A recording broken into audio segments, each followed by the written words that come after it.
So ulitin ko, magandang gabi po sa ating lahat at pagpapatuloy natin yung ating pag-aaral sa Acts 23 until 25. So the ministry requires boldness and integrity in presenting the truth.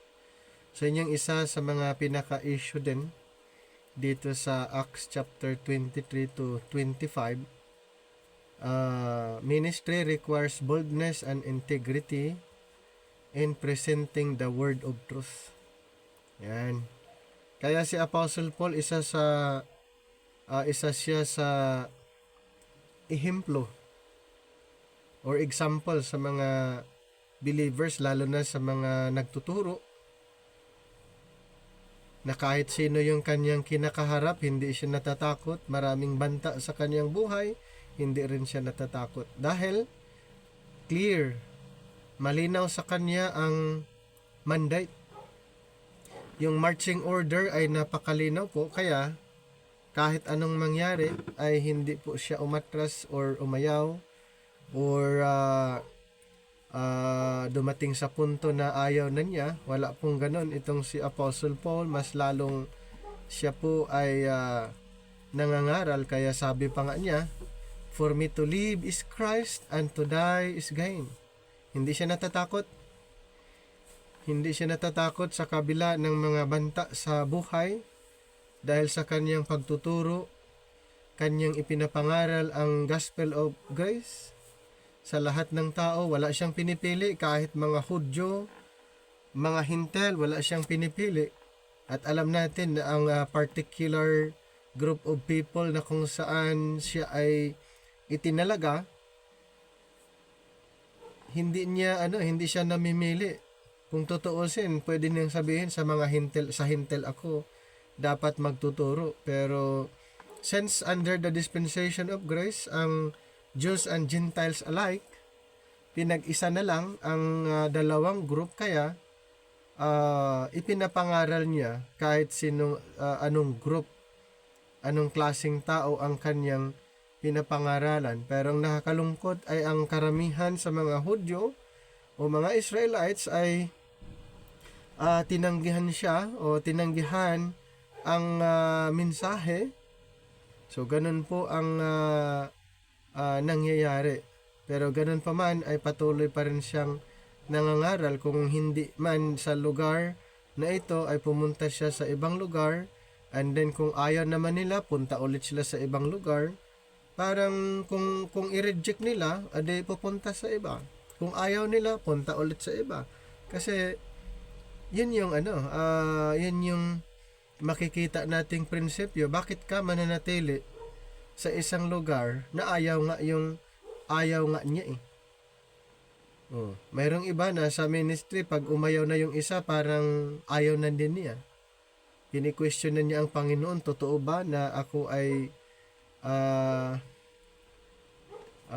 magtuturo, or ang daming complaint, di ba? Pero si Apostle Paul ay wala siyang ganon na complaint, katulad ng mga naririnig natin sa ministry na ang daming complaint at tinitestimony pa or ititestify pa nila doon sa harapan na mahirap ang ministry, mga ganun po. So next generation, pag narinig nila yung ganun, ayaw na nila. So sino ang next na magtuturo kung ganun lagi ang naririnig? Di ba? Dapat wag nating sabihin mahirap. Dahil nga kung ikumpara natin yung na-experience natin sa ministry ni Apostle Paul, ay matindi. Di ba? Napakahirap yung, kung tutuusin, yung sa kanyang na-experience kaysa na-experience natin. So yun yung isa sa mga encouragement sa atin. Kung maaari, wag kayong magsasabing mahirap ang ministry. Wag kayong magsasabi na mahirap magturo. Hindi lang naniniwala yung kaibigan mo sa tinuturo mo, ayaw mo na. Hindi naniniwala yung kamag-anak mo, ay ayaw mo na. So hindi po yan ang dahilan na umayaw na tayo. Tandaan, Tandaan po natin, tayo ay isang ambassador, part sa katawan ni Kristo. So, ipapangaral natin ang mensahe sa kung maaari sa lahat ng tao. Maniwala man o hindi, i-share natin. Yan. Kasi, hindi naman tayo ang nangungumbinsi eh. Part na ng Panginoon yung mag-convict o mag-enlighten sa kaisipan ng tao, basta ang part natin, mangaral. Hindi natin part yung kumbinsihin, i-brainwash yung kausap natin. Hindi po. Ang part natin, magturo. I-share. Kung ano yung natutunan natin, i-share lang natin, i-present lang natin sa kanila, and then ang Panginoon na ang bahala sa conviction at saka enlightenment. Ang part lang natin, ipaliwanag ng maayos.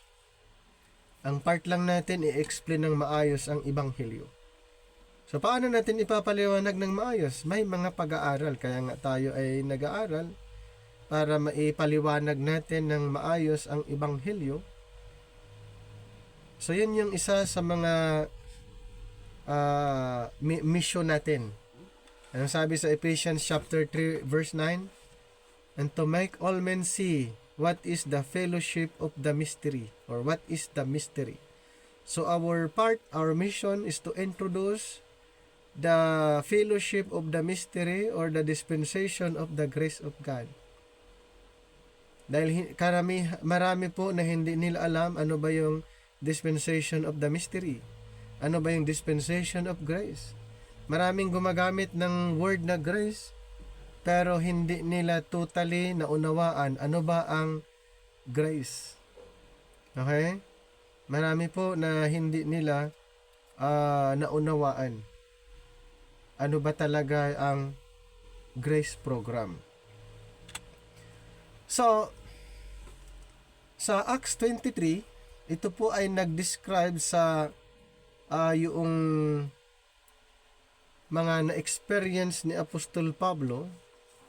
Describes Paul's trials before the Jewish Council sa Sanhedrin. Itong Jewish Council, ito po yung Sanhedrin, na sa atin ito po yung higher courts, Supreme Court.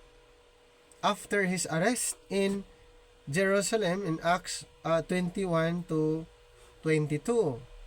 So this chapter emphasizes bold witness, strategic ministry, and God's protection amid opposition. Ulitin ko, this chapter emphasizes bold witness, strategic ministry, and God's protection. Nasa kabila ng matinding persecution, opposition, kung ano man ang mga pagpahirap nila kay Apostol Pablo. Paul before the Sanhedrin, ito po ang nangyari sa Acts 23 verses 1 to 10. Verse 1. And Paul earnestly beholding the council said, Men and brethren, I have lived in all good conscience before God until this day. And the high priest Ananias commanded them that stood by him to smite him on the mouth. Then said Paul unto him, God shall smite thee, thou whited wall, for sittest thou to judge me after the law, and commandest me to be smitten contrary to the law. And they that stood by said, Revilest thou God's high priest?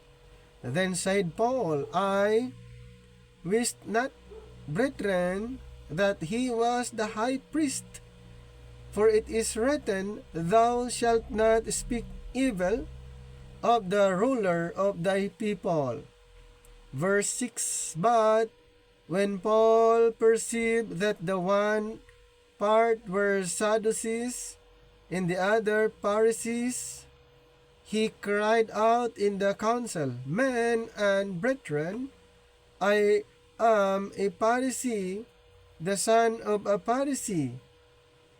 Of the hope and resurrections of the dead, I am called in question. Verse 7, And when he had so said, there arose dissension between the Pharisees and the Sadducees. Yung mga Sadducees, hindi sila naniniwala ng resurrection, while the Pharisees believes. And the multitude was divided. Verse 8, For the Sadducees say that there is no resurrection, neither angel nor spirit, but the Pharisees confess both. So, yung mga religious leaders pala, ito mga ibang sekta kasi ang Sadducees eh. Maraming mga religious sect that time, at isa dito sa isang sekta yung Sadducees, and yung Pharisees ay ibang sekta. Hindi sila parehas ng paniniwala. And there arose a great cry.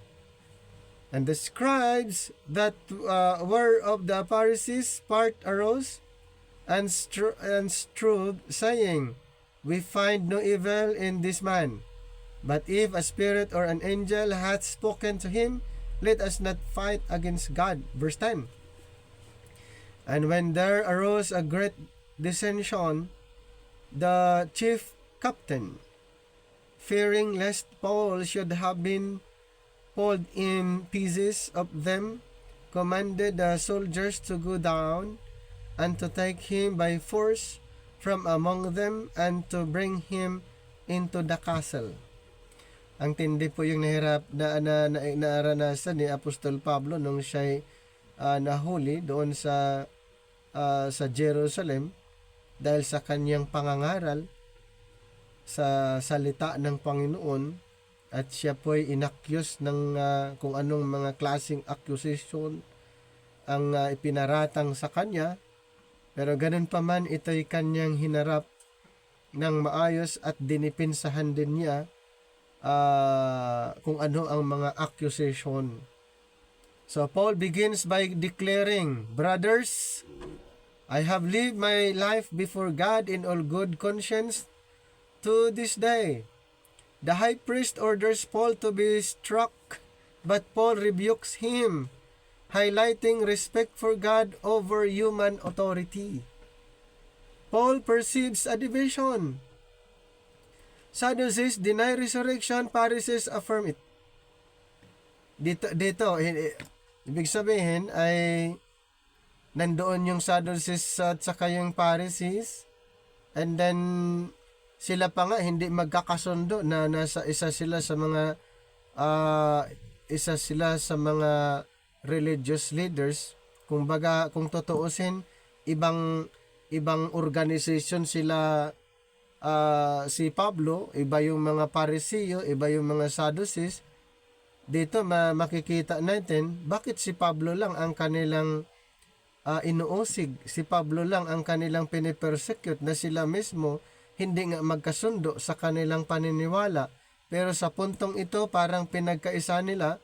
Si Pablo, inaccuse ng dalawang sekta, yung Sadducees at saka yung Pharisees, na malinaw na itong dalawang group na ito hindi nga magkasundo.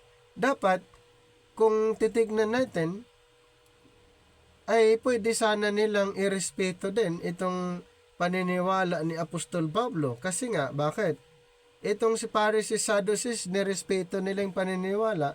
The Sadducees, they don't believe that there is resurrection, while the Pharisees believes na mayroong resurrection. So, yun po yung yun yung isa sa mga yung senaryo na makikita natin dito. Paul perceives a division. Sadducees deny resurrection, Pharisees affirm it. Paul wisely declares, I am a Pharisee. Inexplain pa nga ni Pablo na siya din ay Pharisee. the son of Pharisees. I stand on the hope of the resurrections of the dead. Sinabi pa niya eh. Oh. Since na sinabi niya, parang ang dating nga dito eh, ang magkaroon ng matinding discussion, the Pharisees and Sadducees. Dahil si Apostle Paul, sinabi niya, I am the son of Pharisees. I am a Pharisee. At naniniwala siya na may resurrection. Nakuha niyo yung point doon? This strategic statement causes a division in council. Talagang magaling itong si Apostle Paul. Ibig sabihin, dito lang nagkaalaman. Nagkaroon ng division doon sa council nung sinabi ni Apostle Paul, kasi yung mga nanghusga sa kanya, itong Sadducees and Pharisees, na inakyos nila si Pablo. Ngayon, sinabi ni Pablo, ako ay isang Pharisee din. Naniniwala ako ng resurrection. O di ang dapat questionin ng mga Pharisee ay ang mga Sadducees, di ba? So, yun yung ginamit na approach ni Apostle Paul. This strategic statement causes a division in the council sa Jerusalem and protecting Paul from immediate harm. Ano ang lesson dito? Spiritual discernment and strategic speech can protect ministry and advance God's purposes. So, faithfulness includes boldness in conscience and wisdom in approach. Ang ganda ng ginawa niya dito. So, nalaman na itong mga Sadducees ay hindi sila naniniwala na may resurrection. Ang Pariseo ay naniniwala. Pero itong dalawang group ang mga nag-imbestiga kay Apostol Pablo doon sa kanyang ginagawa, na ang paratang na dahil kay Pablo nagka-problema sila doon sa council, dahil kay Pablo nagkaroon ng problem sa mga synagogue, sa kanya ibinabato lahat, sa kanya kumbaga siya lahat ang pinagbibintangan, na hindi nila kini-question yung kasamahan nila, mga Sadducees, Pharisees at yung mga iskriba. Bakit si Pablo ang kanilang pinapansin doon sa kanyang ministry? Dahil nakita ba nila na si Apostol Pablo ay pumupunta sa iba't ibang lugar para magbahagi na hindi nila nagawa? Doon ba na nagkaroon ba sila ng ibang hangarin? Dahil hindi nila magawa na itong si Apostol Pablo nagtuturo, pumunta sa iba't ibang lugar from one place to another, preaching, teaching the gospel of the grace of God. Kahit may mga problem na kanyang na-encounter, hindi po siya huminto sa pangangaral. Kahit saan, walang restriction. Okay, hindi restricted ang kanyang ministry. Kahit saan pwede siyang pumunta basta maipangaral lang ang ebanghelyo. So, threats against Paul and Roman protection. Sa Acts 23:11 to 22, and the night following, the Lord stood by him and said, "Be of good cheer, Paul, for as thou hast testified of me in Jerusalem, so must thou bear witness also at Rome." And then verse number 12. And when it was day, certain of the Jews banded together and bound themselves under a curse, saying that they would neither eat nor drink till they had killed Paul. And they were more than 40 which had made this conspiracy. And they came to the chief priests and elders and said, "We have bound ourselves under a great curse." that we will eat nothing until we have slain Paul. Talagang matindi yung galit nila. Talagang papatay nila itong si Apostol Pablo. Now, therefore, ye with the council signify to the chief captain that he bring him down unto you tomorrow, as though ye would inquire something more perfectly concerning him, and we or ever he come near and ready to kill him. And when Paul's sister's son heard of their lying in wait, he went and entered into the castle and told Paul. Then Paul called one of the centurions unto him, and said, Bring this young man unto the chief captain, for he had a certain thing to tell him.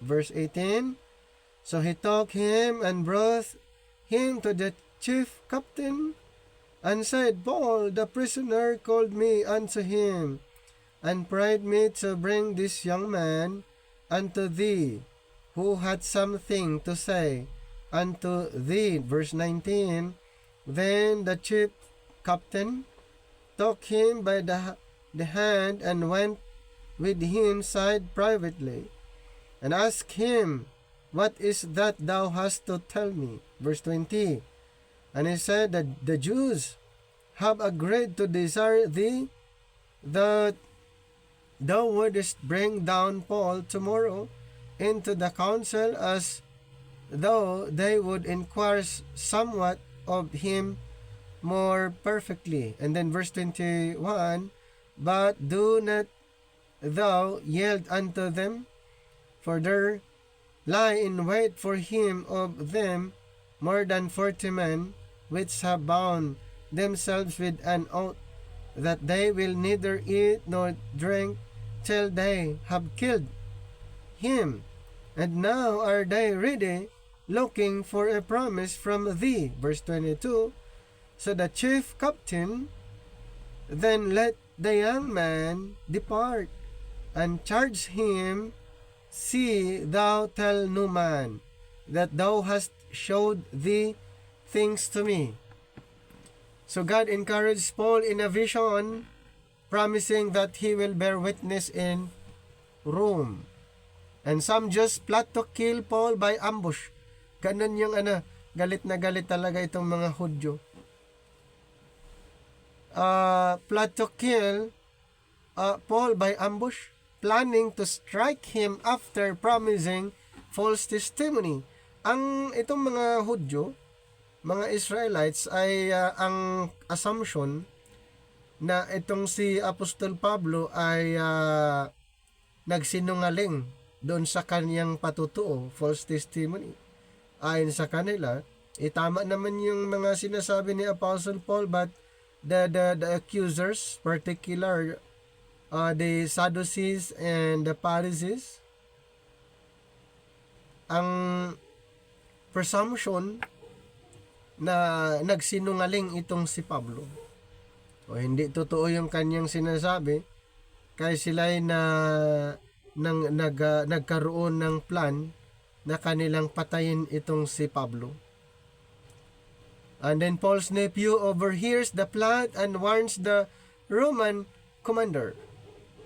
So the commander protects Paul and moves him under heavy guard to Caesarea. Buti na lang, no? May nakarinig. Kung hindi pala, doon pa lang pinatay na nila si Pablo. Buti na lang nandoon yung kanyang nephew at narinig. At yun nga po, sinabi doon sa Roman commander para siya ay maprotektahan. Yan. At binigyan siya ng maraming mga tawag doon, guard for his protection. Kasi nga, binabalak na ng mga Hudyo na talagang i-ambush, gusto nilang patayin. Napakatindi naman yung kanyang kasalanan pag gano'n, no? Napakatindi naman yung ginawa niya, at kung ayon sa pagsasaliksik natin, nangangaral lang naman siya. Pumupunta siya sa mga sinagog, nagtuturo. Pumunta siya sa iba't ibang lugar, nagtuturo. Pero sa kanila, napaka sama itong si Pablo at nais nilang patayin. So ano ang lesson?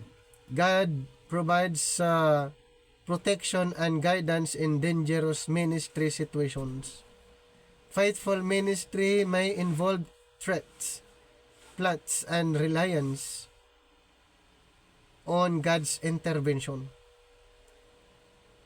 Yan. So, kahit ano ang binabalak ng mga Jewish or mga Israelites, pero under pa rin siya sa protection guidance ng ating Panginoon sa kabila ng mga threatenings, mga banta sa buhay, ay under pa rin sila sa protection ng ating Panginoon. So, Paul sent to Governor Felix. Ngayon, iniharap siya sa gobernador na. Di ba? Humarap siya doon sa Sanhedrin. Hindi nila kinaya Nagkaroon pa nga sila ng discussion. Na-divide pa yung mga religious sect doon sa Sanhedrin. Ngayon, iniharap siya kay Governor Felix. Doon siya dinala after nung nung first na iniharap siya doon sa council sa Jerusalem, and later on doon sa Sanhedrin, and then after Sanhedrin ito na haharapin niya si Gobernador Felix. Acts 23 to 35. Verse 23. And he called unto him 2 centurions, saying, Make ready 200 soldiers to go to Caesarea, and horsemen 70, and spearmen 200 at the third hour of the night. Matindi ito, hindi kayang i-ambush itong si Pablo sa dami ng guard. Talagang secured para dalhin siya doon sa gobernador. Verse 24, and provide them beasts, that they may set Paul on, and bring him safe unto Felix the governor. Verse 25, and he wrote a letter after this manner. 26, Claudius Lysias unto the most excellent governor Felix sendeth greeting. Verse 27, this man was taken of the Jews, and should have been killed of them. Then came I with an army, and rescued him, having understood that he was a Roman. 28, and when I would have known the cause wherefore they accused him, I brought him forth into their council. 29, whom I perceive to be accused of questions of their law, but to have nothing laid to his charge worthy of death or of bands. Verse 30, and when it was told me how that the Jews laid wait for the man, I sent straightway to thee, and gave commandment to his accusers also to say before thee what they had against him. Farewell. Verse 31, then the soldiers, as it was commanded them, took Paul, and brought him by night to Antipatris.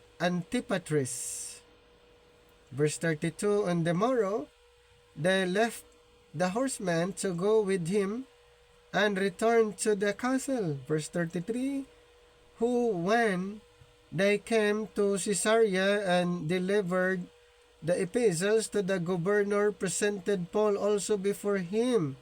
Verse 34, and when the governor had read the letter, he asked of what province he was, and when he understood that he was of Cilicia. Verse 35, I will hear thee, said he, when thine accusers are also come. And he commanded him to be kept in Herod's judgment hall.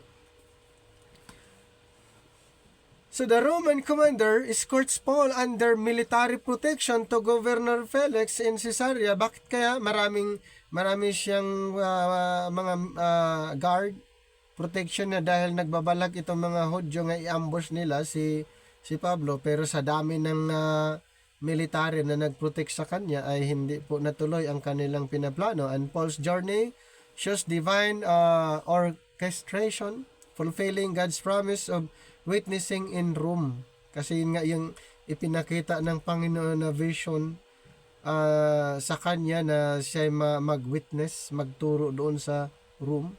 So, God's purposes are sovereign. Even persecution cannot thwart His plan.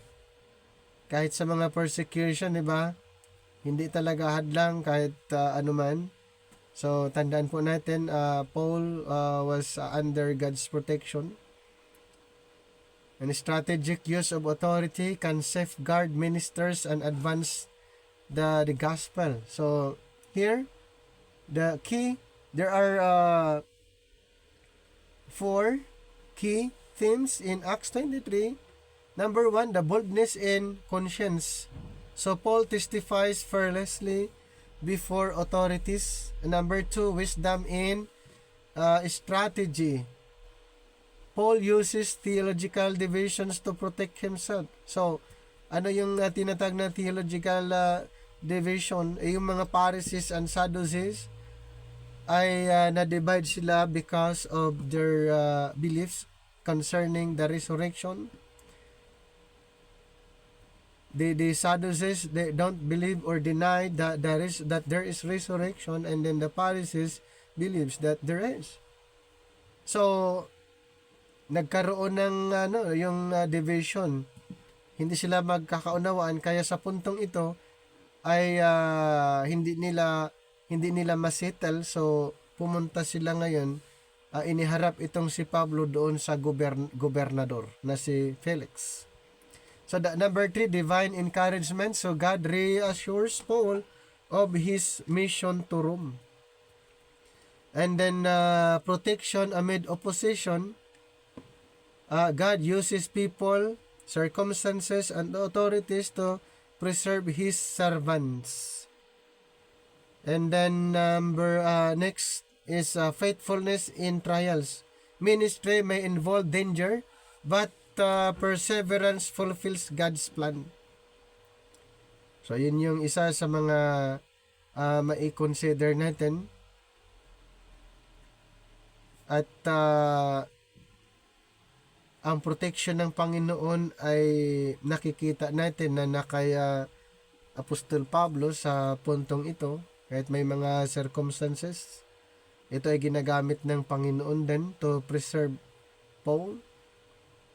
Dahil ang vision na nakita ni Pablo na siya ay pupunta doon sa Rome. So, Jerusalem to Rome.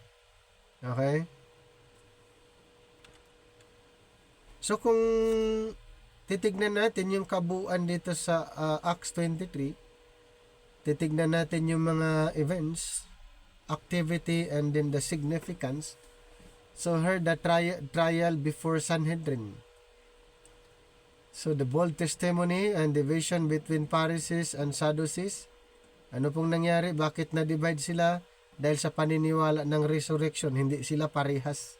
Sadducees deny that there is resurrection, while Pharisees believes that there is resurrection. So, isa yan sa strategic use of faith and discernment na ginamit ni Apostol Pablo. And then there was threatenings, di ba, of assassination or ambush. Pero ang nangyari, Paul's nephew informs Roman commander, kaya prinotektahan itong pag-travel ni Apostol Pablo papuntang Roma, God's protection through people and circumstances. Then, and then transfer to Caesarea, escorted under Roman guard to Governor Felix.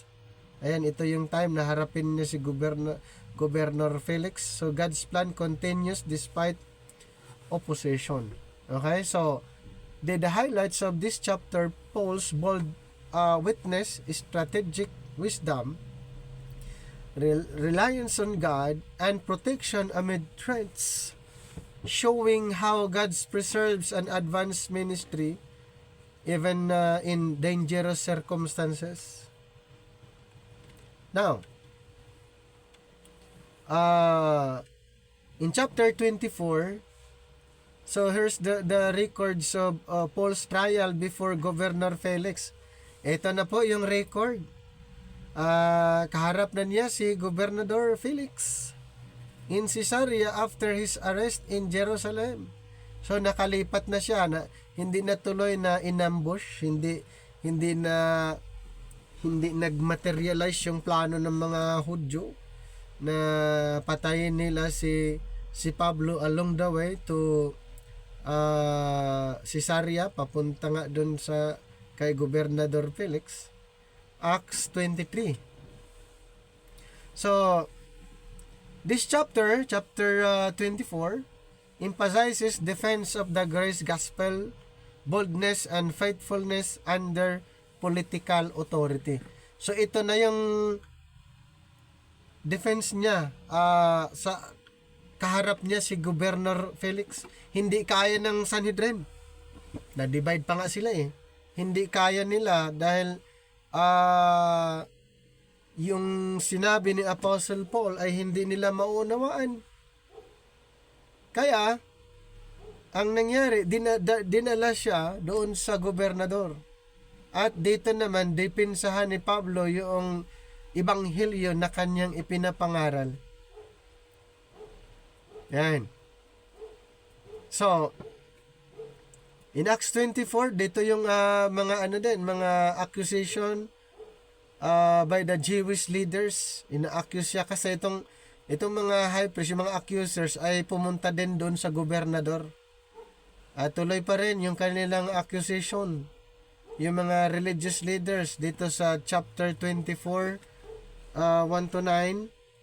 And after 5 days, Ananias, the high priest, descended with the elders and with a certain orator named Tertullus, who informed the governor against Paul. And when he was called for, Tertullus began to accuse him, saying, "Seeing that by thee we enjoy great quietness, and that very worthy deeds are done unto this nation by thy providence."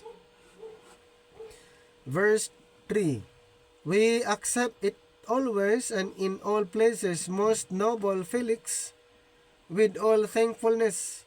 Number 4, "Notwithstanding that I be not further tedious unto thee, I pray thee that thou wouldest hear us of thy clemency." A few words. Verse 5, "For we have found this man a pestilent fellow and a mover of sedition among all the Jews throughout the world, and a ringleader of the sect of the Nazarenes." Number 6, verse 6, "Who also has gone about to profane the temple, whom we took and would have judged according to our law."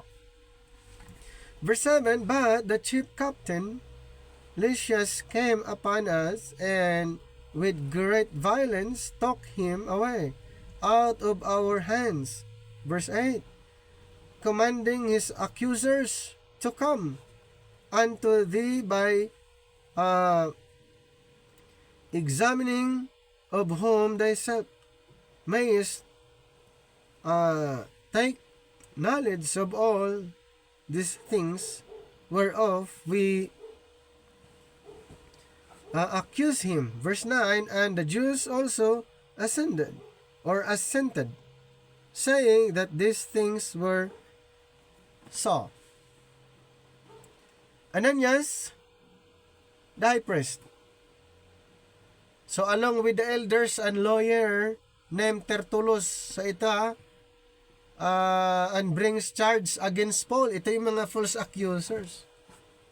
Sila yung mga false accusers. Yan. Di biro mo yan na si Ananias Ananias, the high priest, kasama niya yung mga elders. Kasama niya yung mga elders, kasama din niya yung lawyer na si Tertullus. Ano ang gagawin nila? Bakit sila pumunta din doon sa Caesarea para kanilang makausap itong gobernador at pagsabihan nila na kung ano ang background ni Pablo. So, siyempre mga accusers sila. Pwedeng mapaniwala ang gobernador. Nandoon yung mga elders, si Pablo, siya lang mag-isa Mahirap dumipinsa na mag-isa lang. Ito, si Ananias, kasama niya yung mga elders, kasama niya yung lawyer na si Tertullus, na sabihin yung mga accusation. Si Pablo, sino ang dumipinsa sa kanya? Mag-isa lang niya. Di ba?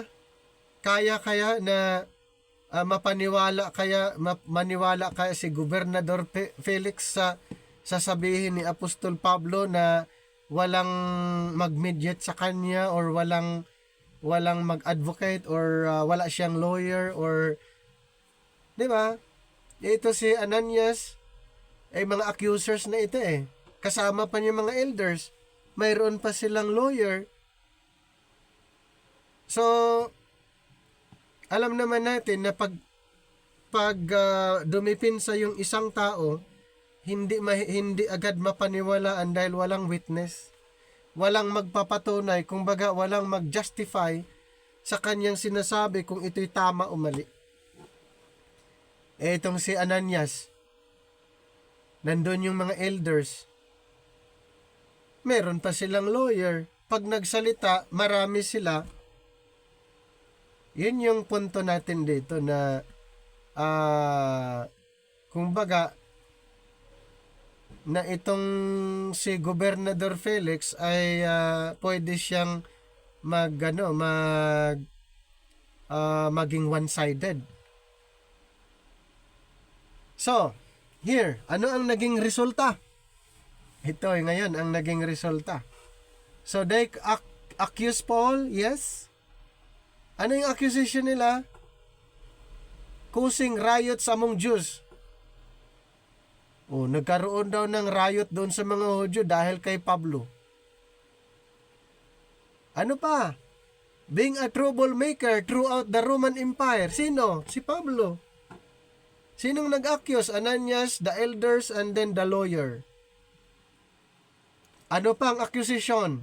Profaning the temple. Ang tindi, no? Ang tindi ng accusation nila. Their goal is to turn Roman authority against Paul. Ano yung goal nila, Ananias? Yung mga elders at saka yung lawyer. Ang goal nila is to turn Roman authority against Paul. Para si Paul ay parusahan, para si Pablo ay patayin, matupad yung kanilang plano. Kasi kung hindi pumanig sa kanila ang Romano, hindi mamatay si Pablo. Hindi mamatay si Pablo dahil protektahan ng Roma. Pero sa puntong ito, sa accusation, yun yung sinabi nila kasi gusto nilang mamatay nga itong si Pablo. Para wala nang mangaral. Wala nang pumunta sa synagogue mangaral. Di ba? So ano ang lesson natin dito? Ano ang makikita natin na aral sa sitwasyon na ito? So, ministry often attracts false accusations and opposition. Mayroon bang ganon sa ministry? May mga false accusation ba sa ministry? May mga naka-experience ba ng mga accusation, opposition sa ministry? Marami. Okay? Leaders may face legal and political challenges while preaching the grace gospel. Kaya Apostle Paul was preaching regarding the gospel of the grace of God. Daming challenges. False accusation, opposition, ang dami. Pinagbintangan pa siya na siya daw naghasik ng riot, gulo sa mga Hudyo. Siya daw ay gumawa ng problema sa buong empire ng Roma at maging sa templo. Ginawa ba yan ni Pablo? Hindi. Accusation niya eh. Accusation, kumbaga walang basihan. Walang basis yung kanilang sinasabi. Nagkakaisa kasi sila eh. Nagkakaisa sila na ito daw ang ginawa ni Pablo. Sinong dumipinsa kay Pablo? Mag-isa lang niya. Sino ang dumipinsa sa kanya? Di ba siya lang mismo sa sarili niya dipinsahan niya? Pero dito sa dami ng nag-accuse sa kanya, nako, parang dihado itong si Pablo dahil may mga posisyon sa gobyerno itong mga nag-accuse sa kanya. Si Ananias, isang high priest. Mga may position sa Supreme Court. May lawyer pa sila na si Tertullus. At doon pa yung mga elders sa templo. So ganon yung na kinakaharap ni Apostol Pablo. Ito na yung depensa niya sa 10 to 21, Paul's defense.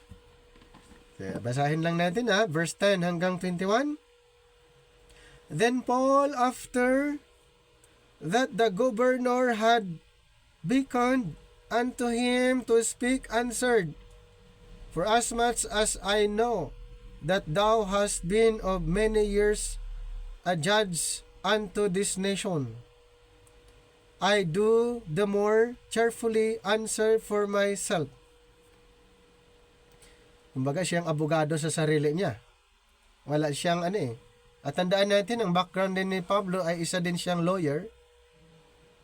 Kaya niyang depensahan yung sarili niya. Kumbaga siya yung lawyer sa sarili niya.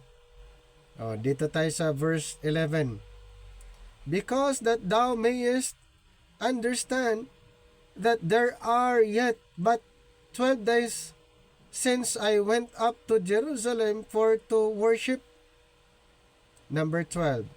And they neither found me in the temple disputing with any man, neither raising up the people, neither in the synagogues, nor in the city. Number 13. Neither can they prove the things whereof they now accuse me. Ayan, di ba? Sinabi niya, dahil hindi nila kayang i-prove, inaccuse na siya. Saan doon? Di ba? Sinabi niya doon sa Jerusalem, doon sa templo, doon sa city. Sinasabi niya, dahil hindi nila mapatunayan, sabi niya, they accuse me. Number 14. But this I confess unto thee, that after the way which they call heresy, so worship I the God of my fathers, believing all things which are written in the law and in the prophets, and have hope toward God, which they themselves also allow that there shall be a resurrection of the dead, both of the just and unjust.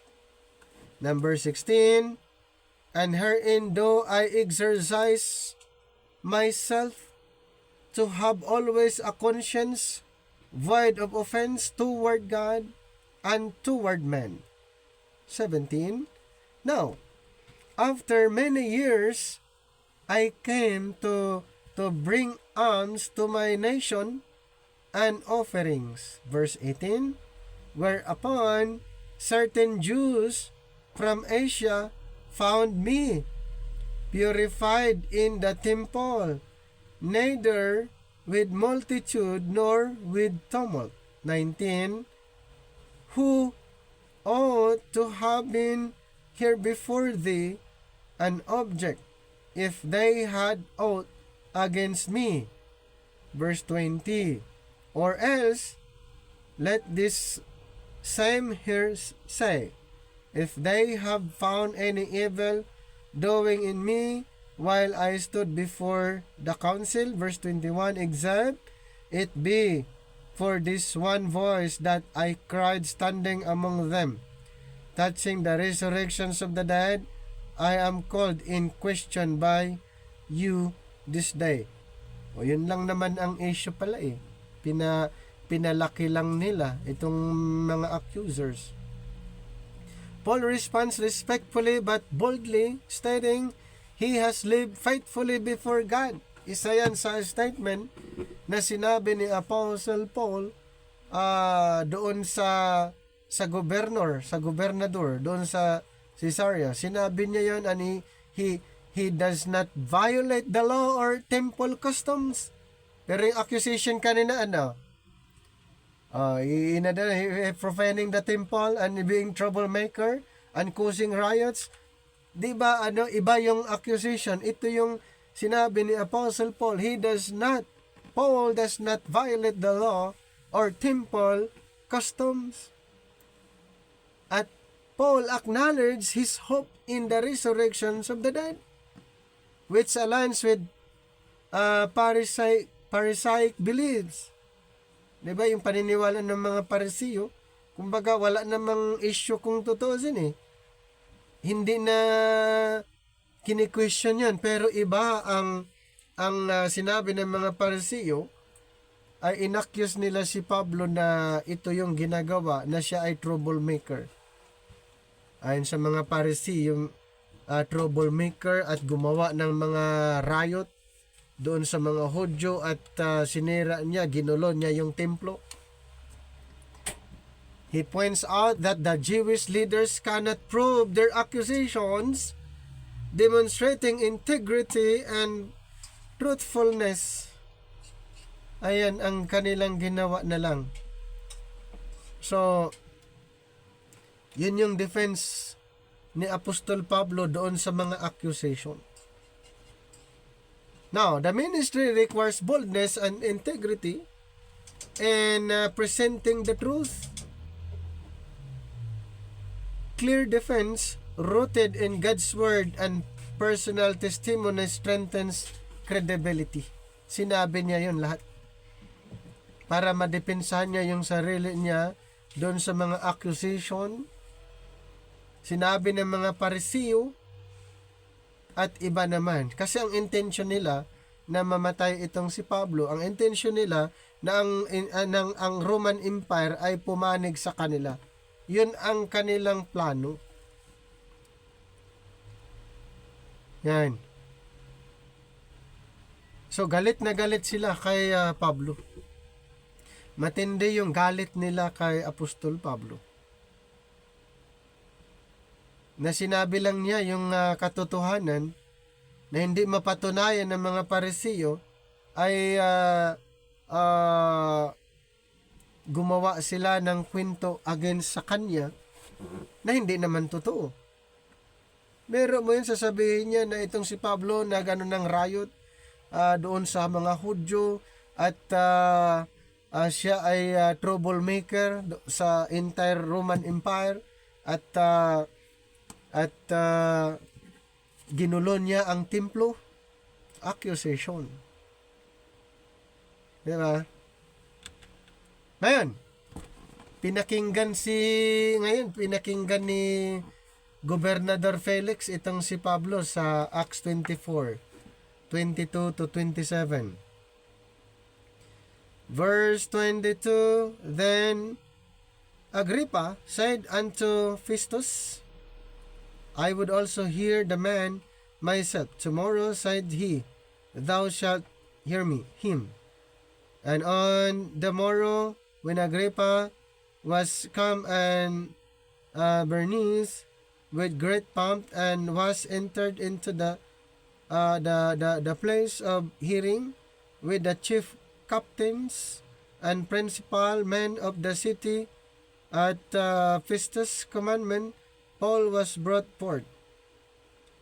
Then 24, And Festus said, King Agrippa, and all men which are here present with us, ye see these men, about whom all the multitudes of the Jews have dealt with me, both at Jerusalem and also her crying, that he ought not to live any longer. But when I found that he had committed nothing worthy of death, and that he himself had appealed to Augustus, I have determined to send him, of whom I have no certain thing to write unto my Lord, wherefore I have brought him forth before you, and especially before thee, O King Agrippa, that after examination, had I might have somewhat to write.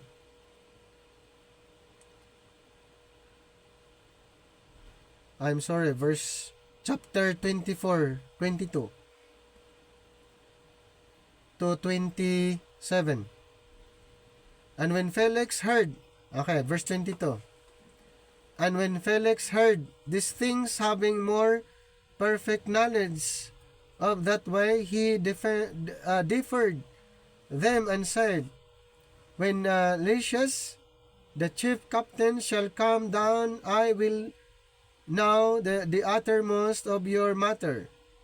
And he commanded a centurion to keep Paul, and to let him have liberty, and that he should forbid none of his acquaintance to minister or come unto him. Then 24, And after certain days, when Felix came with his wife Drusilla, which was a Jewish, he sent for Paul and heard him concerning the faith in Christ. Verse 25, And as he reasoned of righteousness, temperance, and judgment to come, Felix trembled and answered, Go thy way, for this time, when I have a convenient season, I will call for thee. 26, He hoped also that money should have been given him of Paul, that he might lose him. Wherefore he sent for him the offender, and communed with him. But 27, after 2 years, Porcius Festus came into Felix's room, and Felix, willing to show the Jews a pleasure, left Paul bound. So, Governor Felix delays judgment, wanting more information about the way. So, Felix keeps Paul under guard. Kumbaga, hindi agad hinusgahan itong si Pablo, dahil inexamine pa, tinimbang pa ni Governor Felix yung kanyang mga patutuo. So, Felix delays judgment. Gusto pa niyang marami pang information. So, Felix keeps Paul under guard, showing cautious interest in the faith. Paul continues to preach about righteousness. Tuloy pa rin siya. Self-control and the coming judgment. Felix postpones release, hoping for a bribe, leaving Paul in prison for 2 years. yung ano, hindi nagmamadali itong si Felix nung napakinggan niya ang sinasabi ni Pablo. Gusto pa niya ng marami pang information. Gusto pa niya na malaman kung ano ba talaga ang paniniwala niya. Kaya si Apostol Pablo ay patuloy pa rin siyang nangangaral. Patuloy pa rin siyang nangangaral kahit nandoon siya sa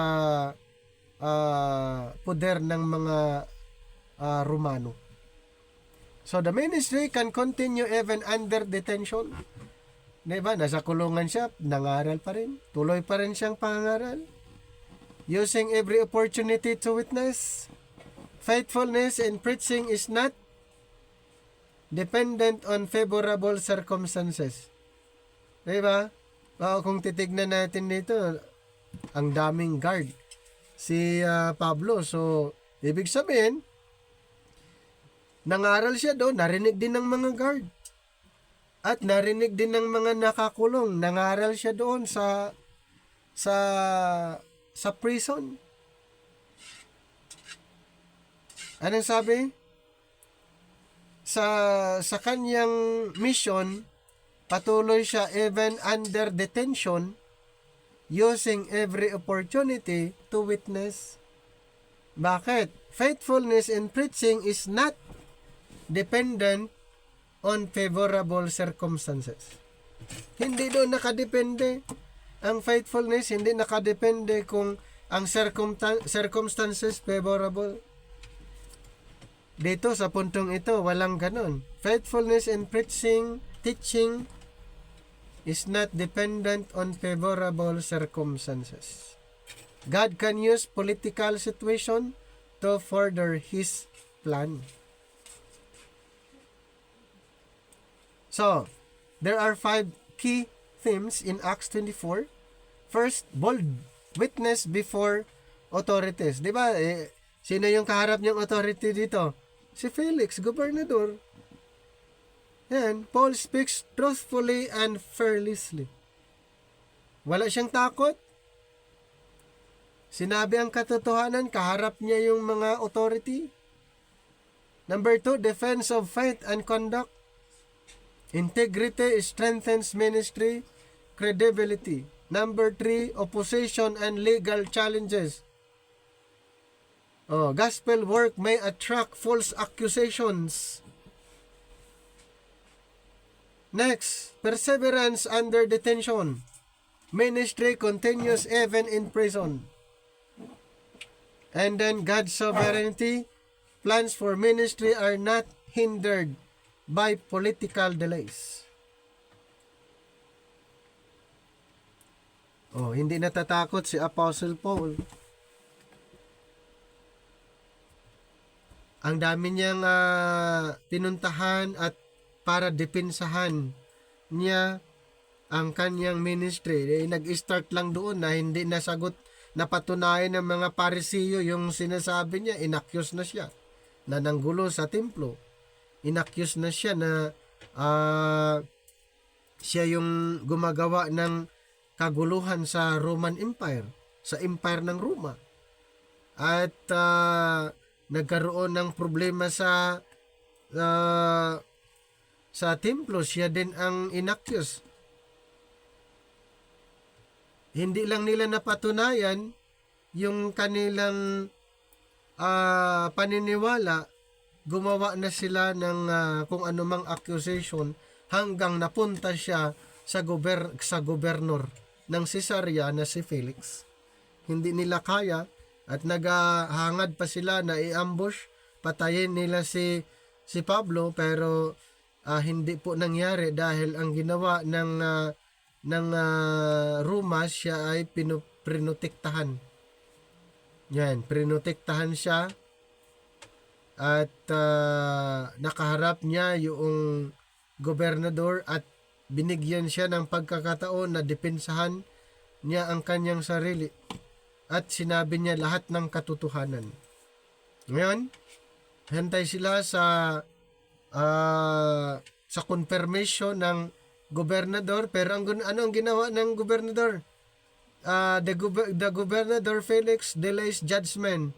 Gusto pa niyang makakuha ng marami pang information. Curious siya, ano ba talaga yung paniniwala nitong si Pablo? Nagkaroon siya ng interest? Ano bang meron? Kaya, binigyan siya ng pagkakataon at ito'y nangaral kahit nasa loob ng kulungan. At maraming guard. Ang tindi, no? Binantayan siya, ang daming guard sa kanya. Para lang, ang purpose kasi para hindi siya patayin ng mga Hudyo. Kaya prinotektahan itong si Pablo at nangaral siya doon sa Roma. So ito yung mga events sa Acts 24, Jewish accusations, and then yung mga false charges before Felix, kung ano-anong sinasabi nila. And ministry faces opposition and false accusation. So ang depensa ni Pablo, ito, talagang malakas ang kanyang loob na sinabi ang katotohanan, bold, respectful, testifies about faith and integrity, credibility, boldness, and witness. Totoo lahat yung kanyang sinasabi. And then Felix response, anong response ni Felix? Keeps Paul in custody. And then, nangangaral si Pablo, si Felix, nakikinig. Ang gobernador, nakikinig sa kanyang pangangaral. And ministry continues even in challenging circumstances, yes, kasi nandun nga siya sa kustodiya ng gobernador at binantayan siya ng maraming mga guard. So, Acts 24 highlights Paul's boldness, witness, integrity, faithfulness under political authority, and perseverance, showing that ministry can advance even when facing opposition, legal challenges, and imprisonment. Kahit saan ilagay itong si Pablo ay nangangaral, hindi mapipigilan. Ikinulong na nga siya, nangangaral pa. Kaya nga may mga jail guard na na-convert. May mga na-convert na nasa kulungan kasi kahit saan siya, pwede siyang mangaral nga eh. Yun yung kanyang mission. Yun na yung design sa kanya. Tinawag siya para mangaral. Siya ay apostol, preacher, teacher. Ngayon, sa chapter 25, continues the account of Paul's legal proceedings under Roman authority after his arrest in Jerusalem and transfer to Caesarea. So the chapter emphasizes faithful witness, appeal to God's justice, and reliance on God's plan in the midst of trials. Now, sa Acts 25, 'di ba?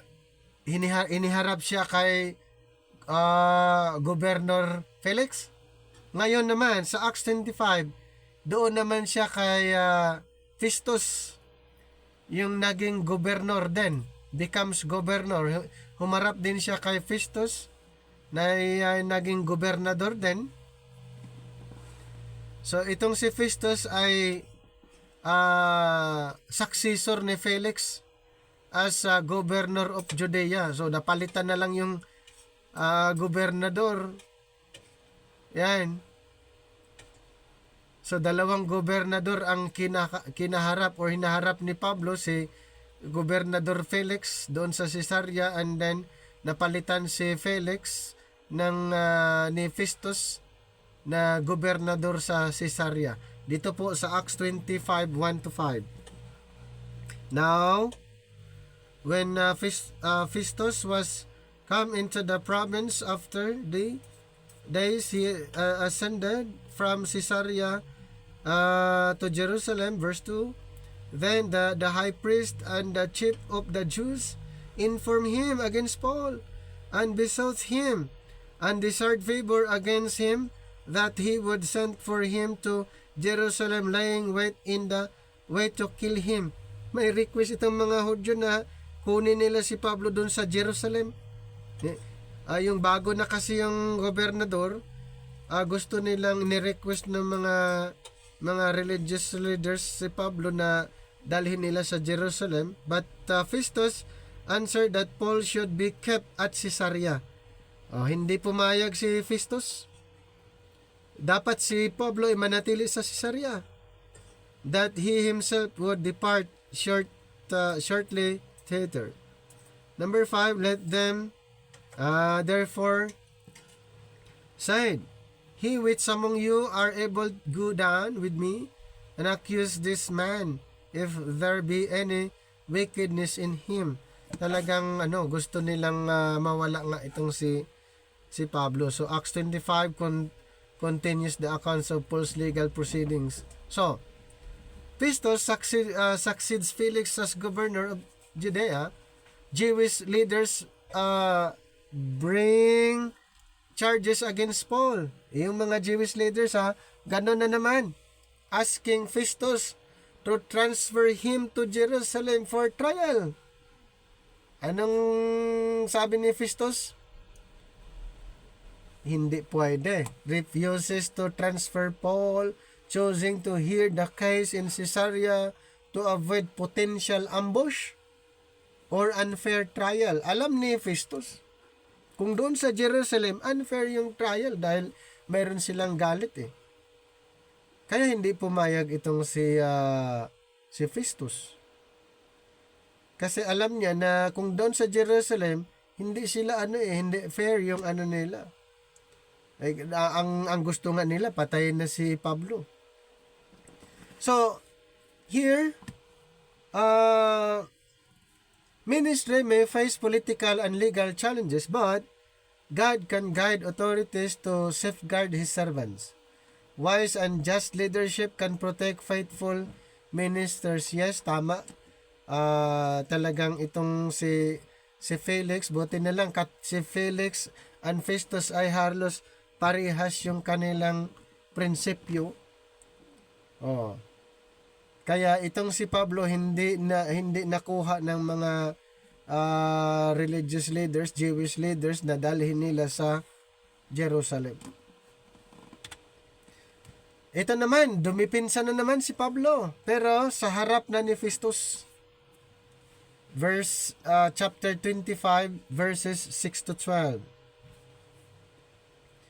Number 6, and when he had tarried among them more than 10 days, he went down unto Caesarea, and the next day, sitting on the judgment seat, commanded Paul to be brought. And when he was come, the Jews which came down from Jerusalem stood round about, and laid many the grievous complaints against Paul, which they could not prove. Number 8. While he answered for himself, neither against the law of the Jews, neither against the temple, nor yet against Caesar, have I offended anything at all. And the 9. But Festus, willing to do the Jews' pleasure, answered Paul and said, Wilt thou go up to Jerusalem, and there be judged of these things before me? 10.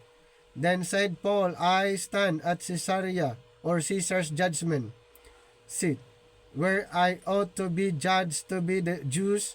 Have I done no wrong, as thou very well knowest? Number 11. For if be an offender, or have committed anything worthy of death, I refuse not to die. But if there be none of these things whereof this accuse me, no man may deliver me unto them. I appeal unto Caesar. Number 12. Then Festus, when he had conferred with the council, and answered, Hast thou appealed unto Caesar? Unto Caesar shalt thou go. So, Paul defends himself before Festus, affirming, he has committed no crime against Jewish law or Roman law. Wala silang makitang yung criminal case na ginawa ni Pablo. And he has been faithful in living a righteous life. The Jewish leaders cannot prove their accusations, showing Paul's integrity. Kahit anong yung sasabi ng mga Jewish leaders, hindi nila mapatunayan. And Paul, knowing that appeal to Caesar grants him protection and mission opportunity, says, I appeal to Caesar. And then Festus agrees, sending Paul to Rome to stand trial before Caesar. Ang nangyari naman nito, di ba, ang daming mga matataas na opisyalis sa gobyerno ang kinakaharap ni Pablo. Di ba? Doon kay Felix na una, kay Festus. Ngayon naman pupunta na siya kay Caesar. Yan. For trial. So, faithful ministry involves boldness, integrity, and strategic wisdom. And God can use legal rights and system to advance His mission. Appeal to higher authority can open opportunities for gospel witness. Ganun pa rin. Diba? Pinangaralan niya si Felix. Ipinarinig niya yung ebanghelyo. Ipinarinig niya kay Festus yung ebanghelyo. And then another opportunity naman na iparinig niya doon kay Caesar. Yun lang namang mission niya. Nangangaral lang siya eh. Kumbaga, hindi niya iniisip yung sitwasyon. Ang sa kanya is the opportunity to share. Hindi na, di bali na lang yung sitwasyon, kung anong sitwasyon meron siya. Ang iniisip pa rin niya na ito ay opportunity na naman na makapag-share. Ang ganda, no? Yung kanyang motive, yung motivation niya sa kabila ng nangyari sa kanya, pero ito ay tinuturing niya na opportunity to share. Kaya ba natin na sa mga ganong sitwasyon ay i-conclude natin na ito ay opportunity na makapag-share katulad ni Pablo?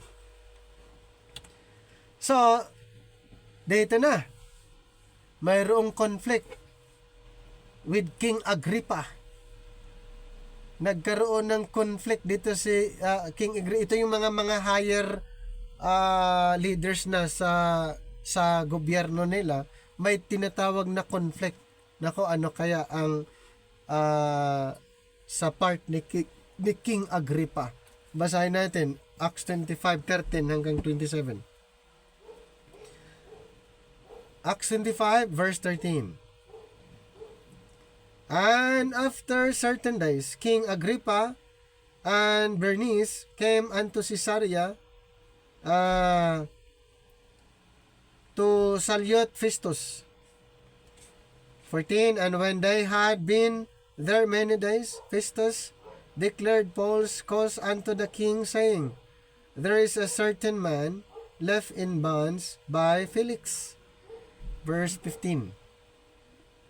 About whom, when I was at Jerusalem, the chief priest and the elders of the Jews informed me, desiring to have judgment against him. Number 16, to whom I answered, It is not the manner of the Romans to deliver any man to die, before that he which is accused have the accusers face to face, and have license to answer for himself concerning the crime laid against him. Verse 17. Therefore, when they were come hither, without any delay, on the morrow I sat on the judgment seat, and commanded the man to be brought forth. 18. Against who, when the accusers stood up, and they brought none accusation of such things as I suppose. Verse 19. But had certain questions against him on their own superstition, and of one Jesus which was dead, whom Paul affirmed to be alive. 20.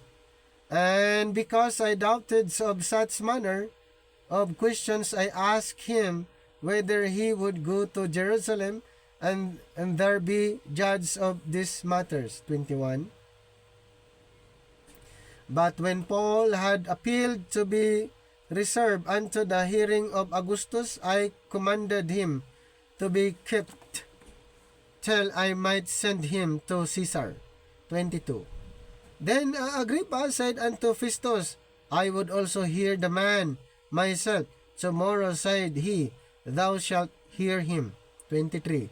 And on the morrow, when Agrippa was come and Bernice with great pomp, and was entered into the place of hearing with the chief captains and principal men of the city, at Festus' commandment, Paul was brought forth. 24. And Festus said, King Agrippa, and all men which are here present with us, ye see this man, about whom all the multitudes of the Jews have dealt with me, both at Jerusalem and also here, crying that he ought not to live any longer. 25. But when I found that he had committed nothing worthy of death, and that he himself had appealed to Augustus, I have determined to send him. 26. Of whom I have no certain thing to write unto my Lord, wherefore I have brought him forth before you, and specially before thee, O King Agrippa, that after examination I might have somewhat to write. Verse 27. For it seemeth to me unreasonable to send a prisoner, and not withal to signify the crimes laid against him. So, Agrippa expresses interest in hearing Paul personally. Pero kung titignan natin, Festus discusses Paul's case with King Agrippa, and hearing Paul personally, showing the spread of knowledge about Christ's message to rulers. Nakita nyo, ganun pa man si Apostle Paul ay nangangaral pa rin siya sa mga higher leaders at sa mga rulers. So the chapter ends with anticipation of Paul's defense before Agrippa, continuing the theme of witness before authorities. Now, the lesson was God's plan often involves testifying before influential people, including rulers. So the ministry may include public defense of the faith in politically sensitive context. During the time of Apostle Paul, mapansin naman natin, iniharap siya sa mga iba't ibang level ng gobyerno. So what are the key themes in Acts 25? Faithful witness in legal context. Paul boldly defends his integrity and gospel. Yes, yun naman yung talagang mission niya. And then number 2, reliance on God's sovereignty. God orchestrates events even through rulers. And then strategic use of rights. Paul appeals to Caesar to advance ministry. Ganun pa rin. And integrity and boldness, truth and righteousness strengthen witness. Preparation for greater mission. Legal challenges set the stage for ministry in Rome. Grabe, yung sitwasyon na kahit sa ganitong pangyayari ay ang lakas ng loob ni Apostol Pablo ipangaral ang ebanghelyo kahit sa mga king, sa gobernador, at sa lahat ng kung sino man ang kanyang kinakaharap. Hindi niya pinapansin yon, basta ang nasa isip niya, maipangaral lamang si Kristo, maipangaral lamang ang gospel of the grace of God kahit sa anumang estado ng buhay. Ganon yung ang prinsipyo ni Apostol Pablo, at hindi niya itinuturing na kapighatian, kahirapan, discouragement yung nangyari sa kanya.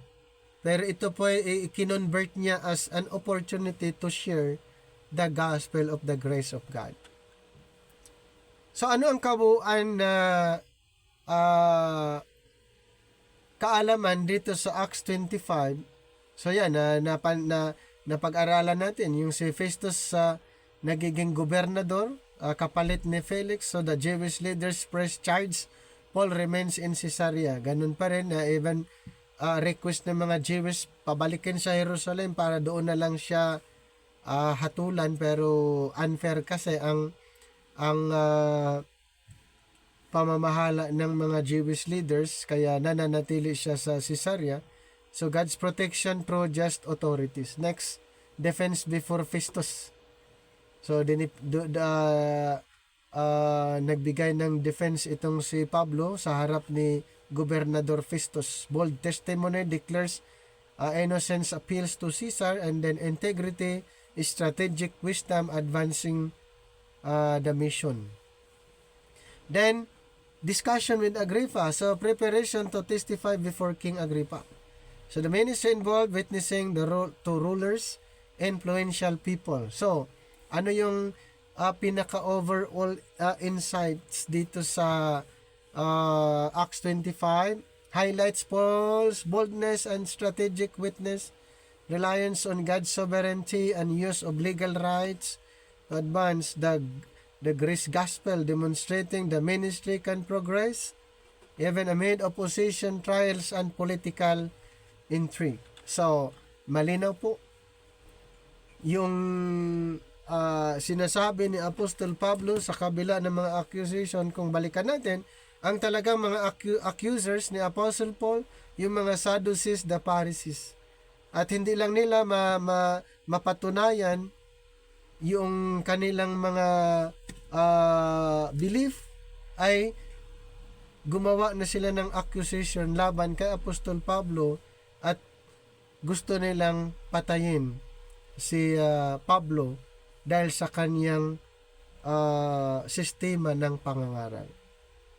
Okay? So sana po marami tayong natutunan dito sa from chapter 23 to chapter 25. So hanggang dito na lang mga kapatid, muna ang ating pag-aaral. Maraming salamat po.